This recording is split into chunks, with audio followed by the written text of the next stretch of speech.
Hola a todos, bienvenidos a un nuevo episodio de nuestro podcast. El día de hoy vamos a hacer un viaje en el tiempo y vamos a hablar exclusivamente sobre la arquitectura. Que hay que decirlo, cuando nosotros escuchamos esta palabra, lo primero en lo que pensamos son en rascacielos, en el minimalismo, en el brutalismo. Y hay que decirlo, la arquitectura no es eso, sino que viene desde hace muchos años y trata de lo que es dar un significado, desde que el ser humano le da el nombre a un espacio para poder desarrollarse en comunidad. Efectivamente, Harold, es dar ese salto en el tiempo gigante de un simple hecho de instinto de supervivencia al hecho de que es un hogar. Como ejemplo arqueológico real tenemos a Terra Bata, en el Paleolítico Superior, hace como 4000 años atrás, en lo que actualmente es Niza, Francia. Este asentamiento prehistórico es clave porque se encontraron cabañas ovaladas y utilizaban materiales como piedras en la base, utilizaban madera y las pieles de los animales. Pero lo que les sorprende mucho a los investigadores es que ellos descubrieron de que estas personas contaban con una ventilación para controlar el humo del fuego. Es que el fuego fue el gran dinamizador de toda esta etapa, ¿no, Paula? No solamente tenía la función de calentar en las noches heladas, sino que también tenía la función de ser el primer punto de reunión en la historia. Esta fuente de calor reunía de forma natural a la comunidad y hacía que las cuevas y los refugios primitivos dejaran de ser simplemente espacios de escondite y comenzaran a ser puntos de encuentro social. Y lo más fascinante de esto es de que épocas tan tempranas ya existía la intención de crear y delimitar espacios. Las personas no tiraban sus cosas en cualquier lado, sino lo delimitaban alrededor del fuego para diferenciar las zonas importantes, como la del descanso. Esto ya demuestra una intención clara de organización y diseño. Además, las construcciones estaban totalmente ligadas al entorno. Los materiales provenían desde la naturaleza y eso refleja cómo el ser humano se adapta a lugares donde vivíamos usando los recursos disponibles. Aunque hoy nos parezcan simples cosas, ahí mismo nació la arquitectura, creando espacios seguros y funcionales para un grupo. Exacto, Liliana. Y esa es la base de todo, porque tomando eso de punto de partida, cuando la mente del ser humano, en conjunto con su organización social, empiezan a evolucionar, lo que termina desencadenando son que se desarrollan estructuras mucho más complejas. Y esto hace de que, por ejemplo, las cuevas dejen de ser únicamente cuevas o espacios para para dormir o estar en la noche, sino que empiezan a adquirir lo que sería un significado. Un ejemplo de esto es claramente la Chapelle Stele, la cual ha representado que tiene evidencias empíricas de haberse realizado rituales funerarios dentro de ella, lo cual representa que los espacios empiezan a cargarse de un simbolismo. Y esto hace de que justamente la arquitectura tenga otro tipo de nivel. Claro, incluso el arte rupestre ya tenía un rol arquitectónico ahí. Esas pinturas en las paredes tenían una función simbólica y representaban sus rituales diarios. En ese momento la arquitectura ya no cumplía solamente lo que era una función práctica, sino también tenía una función cultural. Es por eso que tenemos como ejemplo la cueva de Lascaux del Paleolítico Superior, que demuestra que tiene una conexión con la naturaleza, la arquitectura y el simbolismo. Las cuevas de Lascaux, las cuales son mundialmente conocidas por sus pinturas realizadas hace miles de años, las cuales tienen representaciones de cacería de bisontes y caballos. Pero viéndolo un poquito con los ojos arquitectónicos, las cuevas de Lascaux también no solo son cuevas o galerías de pintura, lo que son contenedores del simbolismo, porque las personas lo que hacían era representar sus rituales de cacería para asegurarse una buena cacería, lo cual hace que la arquitectura sea prácticamente el escenario de lo sagrado.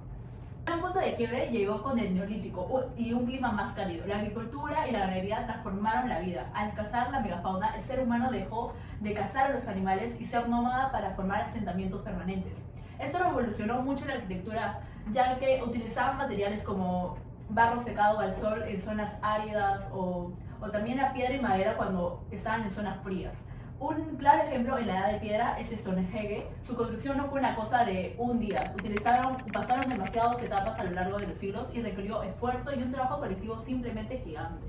Wow, Stonehenge es una locura total. Está formado por estos grandes bloques de piedra que llamamos megalitos, que están organizados en círculos perfectos y conformados por piedras verticales. Además tenemos los trilitos, que además de tener dos piedras verticales en el suelo, tienen encima otra piedra que funciona como dintel.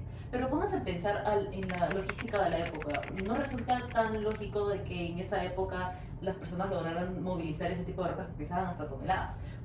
Por eso llegó a la conclusión de que las personas tenían una buena organización social y tanto una buena logística de ingeniería. Y lo mejor de todo es que, aunque actualmente todavía existe un debate súper intenso sobre su función, muchos investigadores coinciden que estaba relacionada a ceremonias religiosas y observaciones astronómicas, especialmente como el solsticio de verano. Si lo analizamos formalmente, destaca muchísimo por su composición geométrica circular y por el uso de dinteles sobre piedras verticales, lo que representa un gran conocimiento empírico entre el equilibrio y la estabilidad estructural. Liliana, al mismo tiempo las viviendas cambiaban. Los poblados comenzaron a protegerse y en estos casos tenemos ejemplo en los muros de Jericó, los fosos europeos, limitándose muchísimo mejor. Además surgieron monumentos como los megalíticos individuales muy particulares, como los menhires o los alineamientos de Karnak. Estos monumentos, que básicamente son piedras gigantes clavadas verticalmente en el suelo, no tenían alguna función ni de vivienda ni utilitaria. Su valor era únicamente visual y simbólico. Un menhir era más o menos como un hito que representaba la gran atracción al enfatizar el paisaje y además marcaba un territorio de permanencia y proclamaba un lugar como territorio propio. Y justamente de la complejidad que estás hablando, Leshka, llega al punto más alto cuando miramos las estructuras funerarias neolíticas y su monumentalidad. En esta etapa, el culto a los muertos cobró una relevancia impresionante.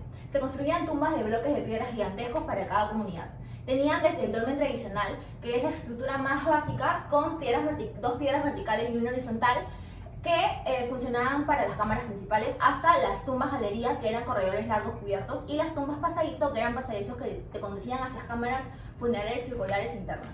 Es que lograr mover esas piedras y que no se muriera ninguna persona, o por lo menos que no cayera encima de la gente, demuestra de que ha habido un conocimiento muy grande en lo que era la física, el peso y las habilidades constructivas, siendo un hito para su tiempo. Pero el verdadero hito arquitectónico son los templos de Malta, en especial el complejo de Gartiga, el cual es mundialmente conocido y se diferencia de entre los demás porque el ser humano no aprovecha un espacio creado por la naturaleza, como son las cuevas de Lascaux, sino que el ser humano lo construye desde el primer cimiento, por y para él. Exacto, Harold. Y si miras su diseño, incluía espacios curvos en formas de ábsides y cámaras internas interconectadas y recorridos ceremoniales muy específicos, pensados para lo que es rituales religiosos y cultos de la fertilidad de la tierra.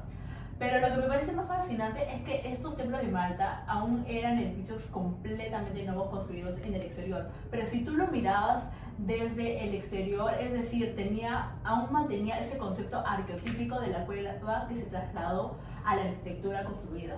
Todas estas obras, desde la cabaña balada de ramas hasta los templos de piedra en Malta, nos demuestran que la arquitectura desde sus inicios más primitivos nunca se trató simplemente de apilar materiales para taparse de la lluvia o del sol, sino que también combinaba tres pilares importantes como son la función, la técnica y el simbolismo. La arquitectura es en el fondo quiénes somos realmente. Qué gran recorrido hemos hecho hoy, chicos. Espero que les haya gustado y gracias por escucharnos y vernos el día de hoy. Hasta luego.